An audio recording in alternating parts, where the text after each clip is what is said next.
Ok, muchachos, entonces en el video pasado habíamos quedado en la ventana bienvenida a WSO2 Carbón. Aquí hay varias cosas importantes.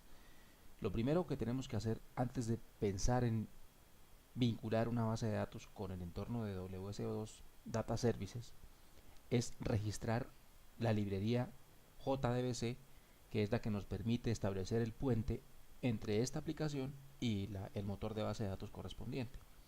En este caso, yo previamente busqué la ruta donde debemos ubicar esa librería, y en este caso es en donde les quede su carpeta descomprimida WSO2 DSS 321 repository components lib.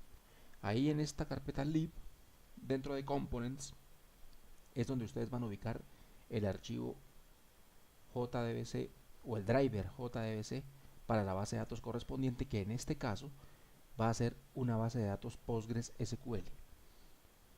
También previamente había abierto la base de datos, se llama Parroquia, es una base de datos que maneja dentro de un esquema público 14 tablas con datos, la gran mayoría. Miremos por ejemplo lugares, podemos perfectamente hacer un select asterisco from lugares, ejecutamos y acá tendremos una base de datos de lugares. Bien, entonces ahora que ya ha cargado o que ya conocemos la base de datos, que hemos puesto el driver JDBC en su lugar, vamos a proceder a probar esa conexión. Por eso esa conexión la podemos probar directamente con Tools, Database Explorer, y acá nosotros buscamos el driver Postgres. En este caso nos sugiere el nombre o la clase del driver, que es org Postgres Driver, y una URL de conexión. En este caso la base de datos se llama Parroquia, y ponemos un usuario y un password y hacemos un test de conexión. Perfecto, la conexión fue satisfactoria. Bien, entonces vamos de nuevo al main y vamos a crear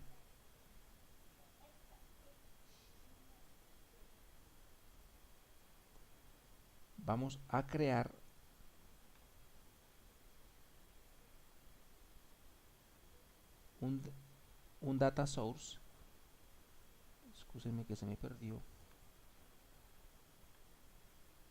Ok, el data source se crea en la pestaña de configure data source, y en este caso le decimos agregar data source, es decir, para establecer ahora sí el puente entre data services server y la base de datos. Vamos a llamarla parroquia 2.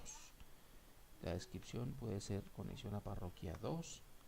Dejamos por default el data source provider, y el drivers es el mismo org Postgres Driver, y la URL es jdbc2.postgresql parroquia. En este caso no estamos usando el driver de conexión que incluye el puerto. Si acaso llegaran a haber cambiado el puerto de la base de datos, entonces tendríamos que hacer una adición. Como en este caso, voy a probarlo también. JDBC Postgres, se trata de una base de datos almacenada localmente, entonces localhost o el nombre del servidor o la IP del servidor, dos puntos el puerto, que para nuestro caso el puerto es el 5432, y el nombre de la base de datos, que es parroquia. Perfecto, y el usuario y el password, y hacemos un test de conexión.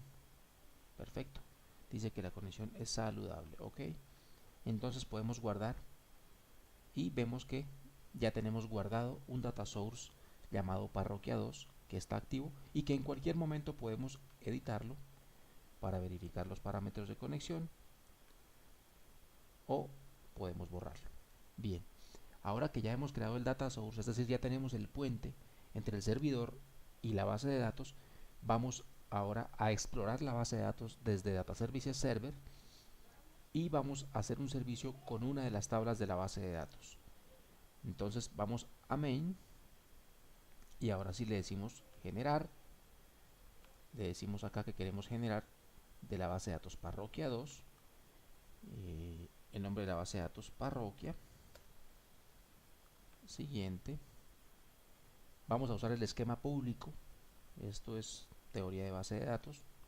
En este caso Postgres maneja estos esquemas y vamos a usar el esquema público, que es donde están las tablas. Siguiente, vamos a decirle que no seleccione ninguno y vamos a seleccionar la tabla de lugares, que me parece una tabla bastante simple y cómoda para este ejemplo. Siguiente, ahora me va a preguntar que si yo quiero crear un servicio para todas las tablas seleccionadas o si quiero crear un servicio separado para cada una de las tablas. Esto realmente va de acuerdo al diseño que se haga de la aplicación.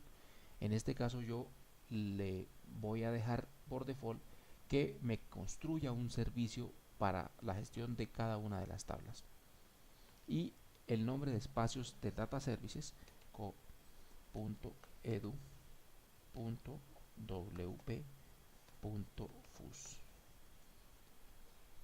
Perfecto. Siguiente. Y me dice que el servicio lugares Data Service fue desplegado satisfactoriamente. Finish. Es posible que no se vea reflejado inmediatamente, entonces en este caso podemos buscar lugares. Una vez más, acá está el Data Services, busquemos como lugar.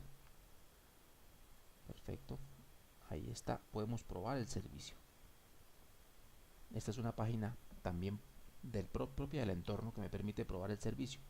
¿Qué métodos me construye automáticamente?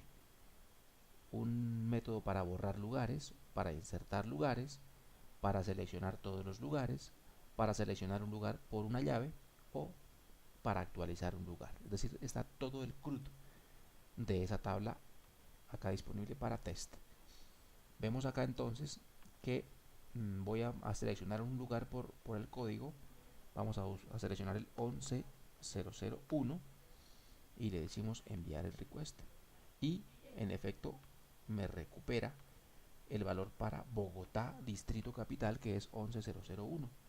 Probemos con otra ciudad, 15001. Ahí está, la bella Tunja. Bien, muchachos, entonces hasta este punto ya tenemos básicamente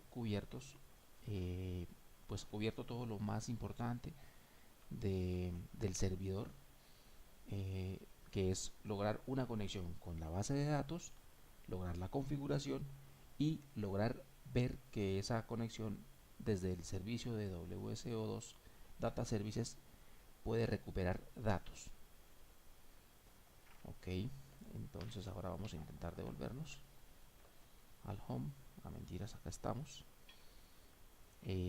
Pues lo demás ya sería mirar cómo queda configurado el WSDL para la versión 1.1 o para la versión 2.0. Esta es pues la configuración del WSDL de ese data service que acabamos de crear para la tabla de lugares. Un tema particular que maneja WSO2 Carbono es que siempre en la medida de lo posible va a usar la IP que le asigne el router local si están ustedes conectados a una red interna doméstica de hogar vía inalámbrica o vía cable UTP. Siempre va a utilizar la dirección IP que le dé el router. Y vamos también a darnos cuenta que el protocolo que está utilizando en este caso con WSDL 1.1 es el SOAP 11 Endpoint. Van a ver luego cuando se intente la integración desde el cliente de Android que es muy importante ese protocolo porque es compatible directamente con las aplicaciones Android. Bien, hasta ahí nomás. Entonces, si acaso se necesita un detalle adicional, sería en una próxima entrega.